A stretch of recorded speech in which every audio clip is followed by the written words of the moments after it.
नमस्कार. Maths part first financial planning याच्या पुढील व्हिडिओला आज आपण सुरुवात करूया.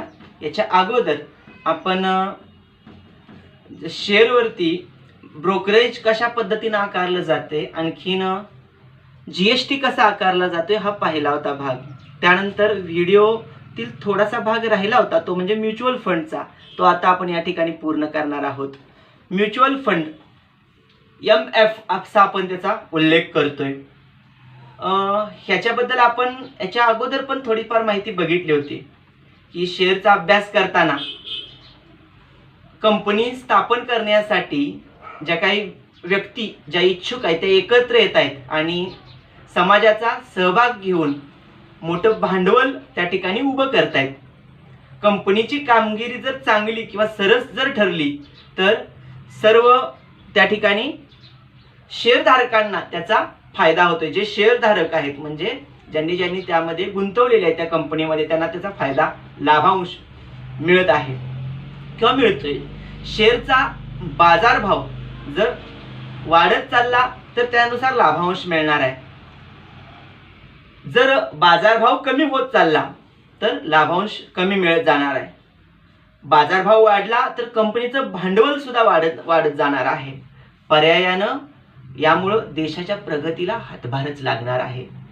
म्हणजे थोडक्यात जर सांगायचं झालं तर समाजशास्त्राचं एक तत्व आहे, टुगेदर वी कॅन प्रोग्रेस. प्रत्येक नाण्याला दोन बाजू असतात, पॉझिटिव्ह निगेटिव्ह, सकारात्मक नकारात्मक. म्हणजे शेअरमध्ये जर फायदा होण्याऐवजी जर तोटाच होऊ लागला किंवा होऊ शकतोय, असं पण होतंय, तर तो तोटा जर कमी करायचा आहे आपल्याला, तर नुकसान कमी करायचं आहे.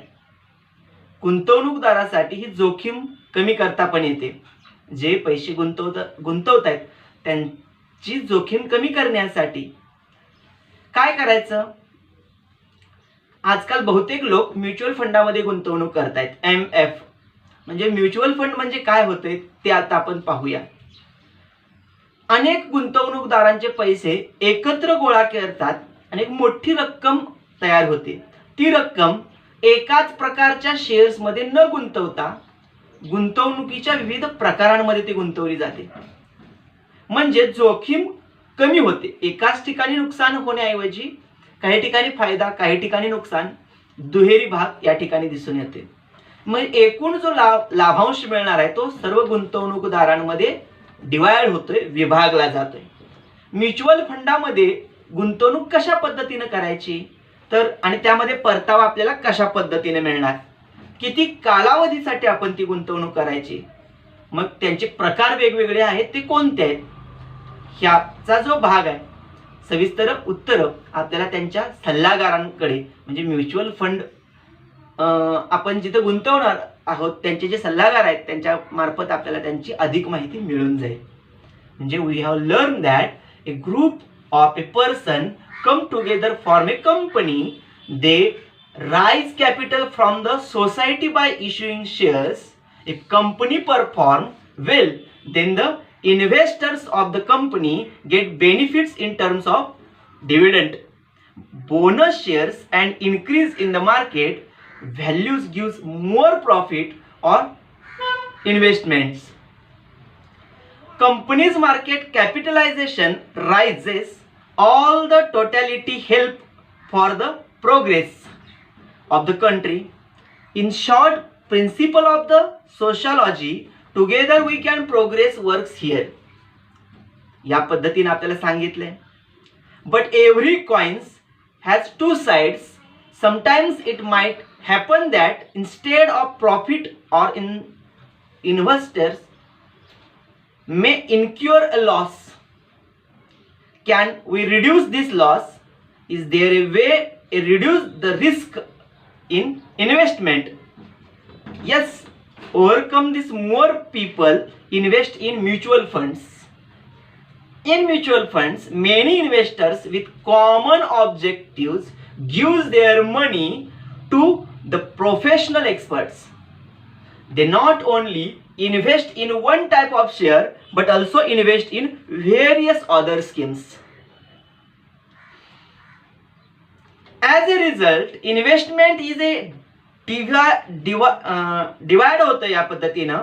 Investment is a diversified which reduces risk factor and total dividend or profit is divided equally among the investment. How to invest in the mutual fund? What is the rate of return?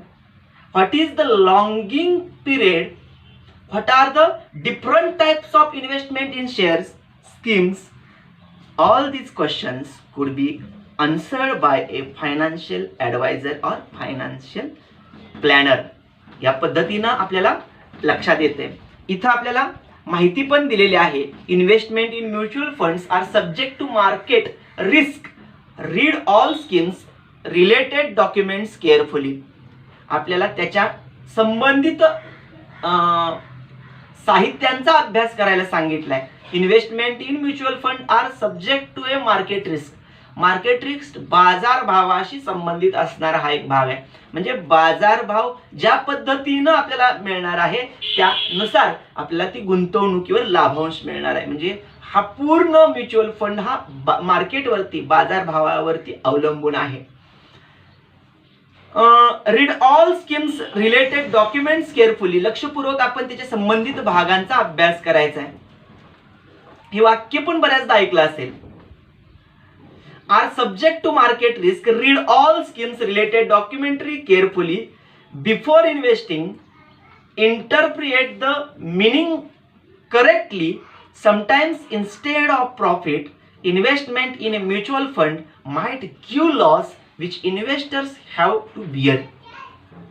कशासाठी?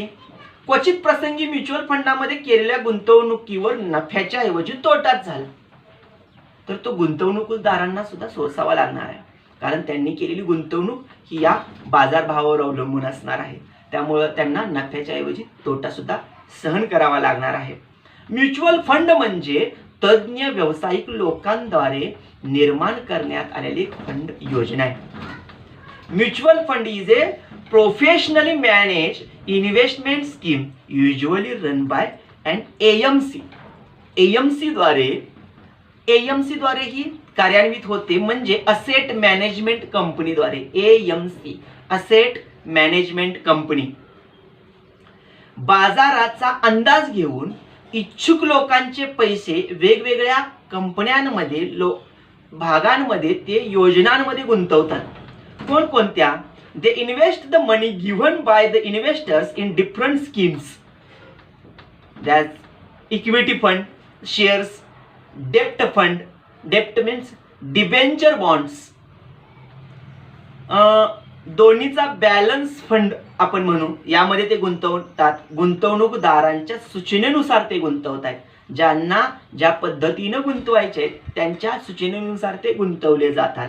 Means equity fund, shares, डेप्ट fund, debenture bonds etcetera or balanced fund as per the investor choice. शेअर बाजारात पैसे गुंतवले की shares मिळतात. Mutual फंडामध्ये पैसे गुंतवले की युनिट्स मिळतात. म्हणजे as we get shares for the investment in a share market we get units when we invest in the mutual fund. Share बाजारामध्ये आपण शेअर्स खरेदी केले की शेअर्स मिळतात आपल्याला. तसे म्युच्युअल फंडामध्ये आपल्याला युनिट्स मिळतात. प्रति युनिट जो बाजारभाव असेल त्याला त्या युनिटचे नक्त मालमत्ता मूल्य, नेट असेट व्हॅल्यू, नक्त मालमत्ता मूल्य त्या युनिटनुसार आपल्याला मिळते. जसं शेअर्समध्ये 10 रुपयाच्या फेस व्हॅल्यूवरती मार्केट व्हॅल्यू समजा 20 असेल, 50 असेल, 125 असेल, जे काही असेल ते त्यानुसार मार्केट व्हॅल्यू राहतील. अगदी त्या पद्धतीनं म्युच्युअल फंडामध्ये सुद्धा त्या युनिट्स चे दर ठरलेले असतात. As we they market value of units is called NAV means net asset value. Net of one unit into number of units is equal to the total fund value. एकूण किंमत आपण कशी काढायची म्युच्युअल फंडामध्ये गुंतवलेली? तर एकूण गुंतवणूक केलेलं मूल्य म्हणजे युनिटचं नक्त मूल्य म्हणजे एका युनिटची किंमत गुणिले एकूण घेतलेले युनिट्स, एकूण म्युच्युअल फंड किती खरेदी केलेत, एकूण युनिट्स किती घेतलेले आहेत, त्या युनिटची संख्या गुणिले एकाची किंमत, यांचा गुणाकार केला की म्युच्युअल फंड योजनेमध्ये एकूण केलेल्या गुंतवणुकीचं मूल्य आपल्या लक्षात येते. इथं आपल्याला एक टिप सांगितलेली आहे. शेअरच्या बाजारभावाप्रमाणेच म्युच्युअल फंडातील युनिट्सचे नक्त मूल्य पण सतत बदलत असते. गरज असेल तेव्हा ते युनिट्स विकता पण येते. ज्या पद्धतीनं शेअर्स आपण खरेदी करतो, शेअर्स विकतो, ज्या वेळेला आपण शेअर्स विकतो त्या वेळेला शेअरचा जो बाजारभाव मार्केट व्हॅल्यू आहे त्या मार्केट व्हॅल्यू नुसारच, त्यावेळेच्या मार्केट व्हॅल्यू नुसार आपण शेअर्स विकतो. त्या पद्धतीनं म्युच्युअल फंडामध्ये सुद्धा त्या युनिट्सचा बाजारभाव त्यावेळेचा कसा आहे त्यानुसार आपण त्या युनिट्सची विक्री पण करू शकतो. As the market value of share changed frequently, NAV, net asset value of unit also changed, one can redeem the units Wien nets, जेव्हा आपण गरज वाटते तेव्हा त्या युनिट्सना विकूही शकतो. राष्ट्रीयकृत बँका असू देत, भारतीय पोस्ट सेवा असो, त्यातील गुंतवणूक ही जास्त सुरक्षित आपण मानतो आणि आहेही. पण या गुंतवणुकीतून मिळणारा जो परतावा आहे तो सहसा महागाईचा योग्य सामना करण्यास अपुरा पडतो. कारण तिथं आपल्याला ज्या गुंतवणुकीवर रक्कम मिळणार आहे ती थोडीशी किंवा कमी प्रमाणात आपल्याला जाणवते. मात्र ह्या गोष्टीचा जर आपण विचार केला, लक्षात घेतलं, योग्य रीतीनं गुंतवलेला पैसा सुद्धा पैसा निर्माण करू शकतो. योग्य पद्धतीनं आपण पैसे गुंतवले की त्यातून पैसे निर्माण होऊ शकतात.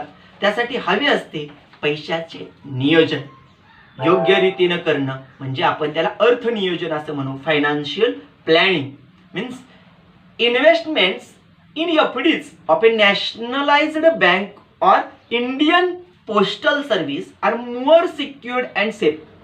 पोस्टामध्ये, बँकांमध्ये, राष्ट्रीयकृत बँकांमध्ये, भारतीय पोस्ट व्यवस्थेमध्ये आपण गुंतवणूक करणं सोयीचं, सेफ आहे. In a comparison with the other investment, दुसऱ्या गुंतवणुकीशी या गुंतवणुकीची जर आपण तुलना केली तर, but the rate of returns is low. बँकांमध्ये परतावा कमी मिळतो, पोस्टांमध्ये परतावा कमी मिळतो. It a hardly help to overcome the rate of inflection. One must remember the knowledge of a financial planning is of the great help. म्हणजे या पद्धतीनं आर्थिक बाबीची माहिती, ज्ञान असणं खूप गरजेचं आहे. Investment in shares and A mutual fund should be made carefully because A risk and A returns always go hand in A hand.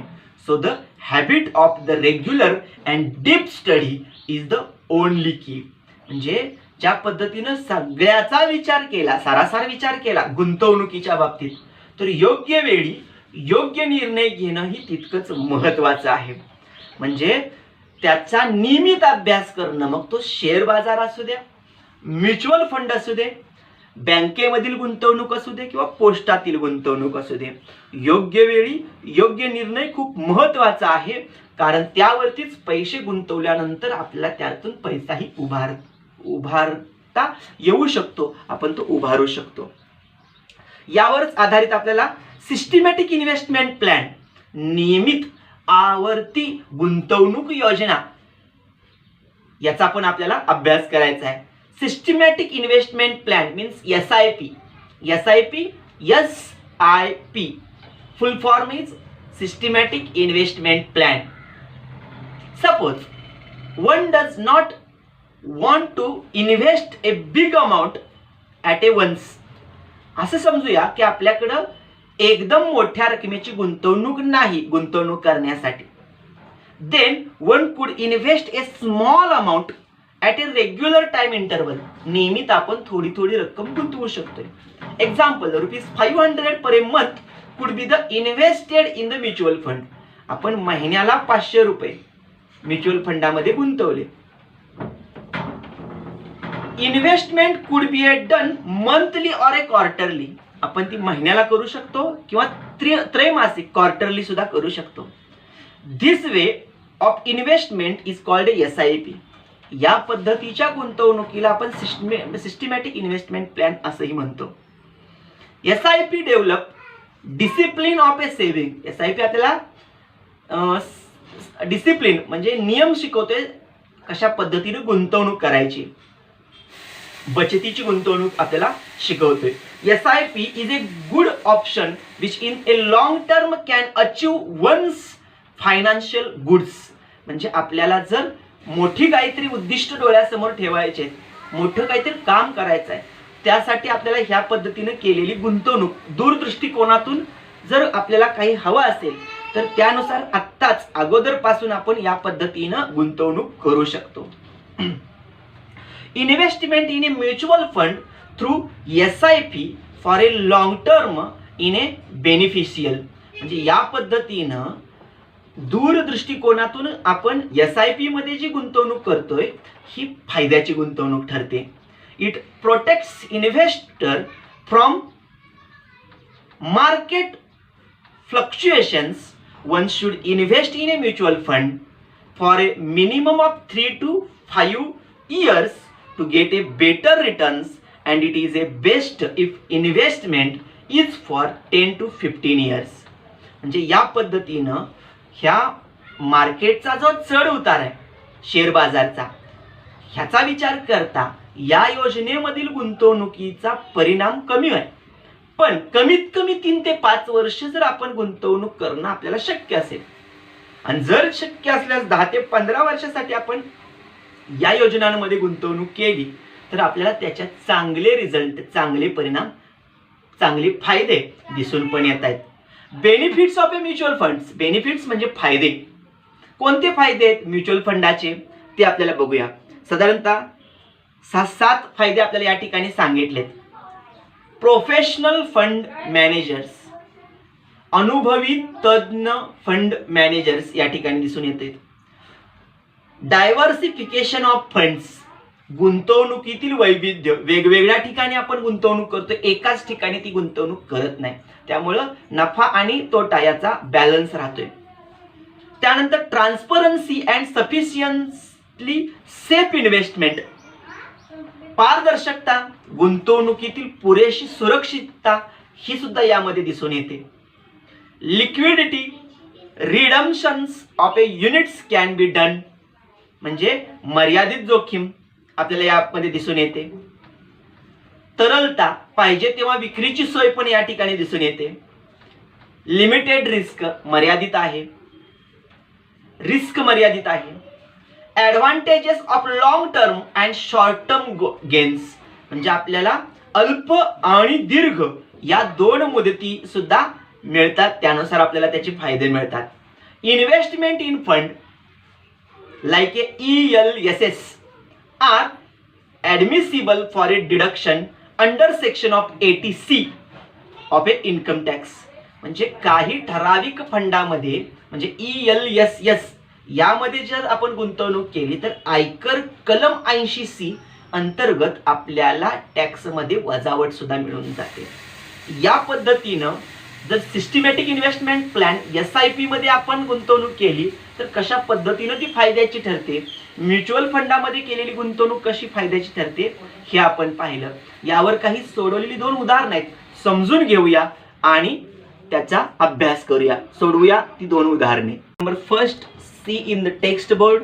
If the total value of mutual fund scheme is ₹200 crore and 8 crore units are issued, then find the NAV of 1 unit.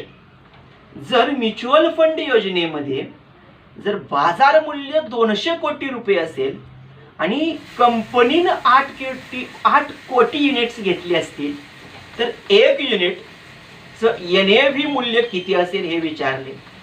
200 कोटी इतके रुपये कंपनीने बाजार मूल्य दिसून येते आणि 8 कोटी युनिट घेतलेत. दोघांचं डिवायडेशन केलं की एका युनिटची किंमत आपल्याला मिळेल. NAV किती आहे? Net asset value ₹200 crores. या पद्धतीनं 200 कोटी नक्त मालमत्ता मूल्य, नेट असेट व्हॅल्यू. यानंतर युनिट्सचा दर सांगितला यांनी. 8 crore युनिट्स आर इश्यूड. 8 कोटी युनिट्स त्यांनी घेतलेले आहेत. Issued units 8 crores. 8 कोटी युनिट्स घेतलेले आहेत त्यांनी कंपनीनं. तर एका युनिटचा दर किती बसला? Then find the NAV of one unit. Net asset value of one unit is equal to 200 crores divided by 8 crores. 200 कोटी गुंतवणुकीतून 8 कोटी डिवाइड करूया. दोघांचं डिवायडेशन केल्यानंतर आपल्या लक्षात येईल 200 भागिले 8. 8 एके 8, 8 दुने 16, 16 आणि 4 राहिले, 4वर 0 40, 8 45 म्हणजे 25 इतकी रक्कम राहिली. म्हणजे आपल्याला एका युनिटचा दर, net asset value of one unit, एका नेट असेट व्हॅल्यूचा नक्त मालमत्ता मूल्याचं एका युनिटचा दर आपल्याला काढायचा होता. तो दर आहे ₹25. या पद्धतीने आपल्याला एका युनिटचा दर मिळून जाईल. 200 कोटी गुंतवणूक आणि 8 कोटी युनिट्स जर खरेदी केले असतील तर एका युनिटचा दर असेल ₹25. Example number 2, see in the text board.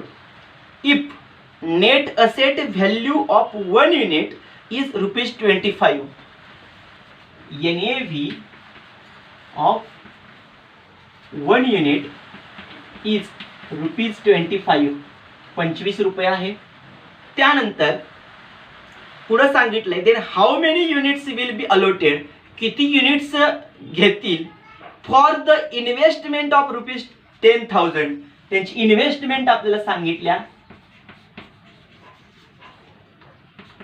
₹10,000. 10,000 रुपये गुंतवलेले आहेत. एक युनिट 25 रुपयाचं आहे. जसं की पहिल्या एक्झाम्पल मध्ये सांगितलं होतं त्यानुसारच एक युनिट 25 रुपयाचा, गुंतवणूक 10,000 रुपयाची. तर एकूण किती युनिट्स त्यांना मिळतील. तर या ठिकाणी आपल्याला नंबर ऑफ युनिट्स विचारलेत. नंबर ऑफ युनिट्स आपण घेऊया. Therefore number of units is equal to, यामध्ये इन्व्हेस्टमेंट आणि net asset value of one unit यांचं डिवायडेशन करावं लागेल. टोटल इन्व्हेस्टमेंट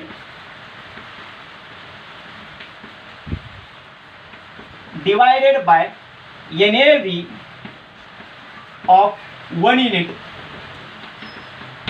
या पद्धतीनं गुंतवणूक 10,000 रुपये, एकाचा दर आहे ₹25. 25 एके 25, 25 चोक 100 आणि 2 शून्य. या पद्धतीनं 400 युनिट्स त्यांना मिळणार आहेत. नंबर ऑफ युनिट्स म्हणजे 25 रुपये एका युनिटचा दर होता. 10,000 रुपये गुंतवले होते तर त्यांना एकूण 400 युनिट्स मिळणार आहेत. Number of units 400. या पद्धतीनं आपण शेअरमधील म्युच्युअल फंडाची गुंतवणूक आणि सिस्टमॅटिक इन्व्हेस्टमेंट प्लॅन यावर आधारित काही एक्झाम्पल, त्याची माहिती दोन्ही अभ्यासले.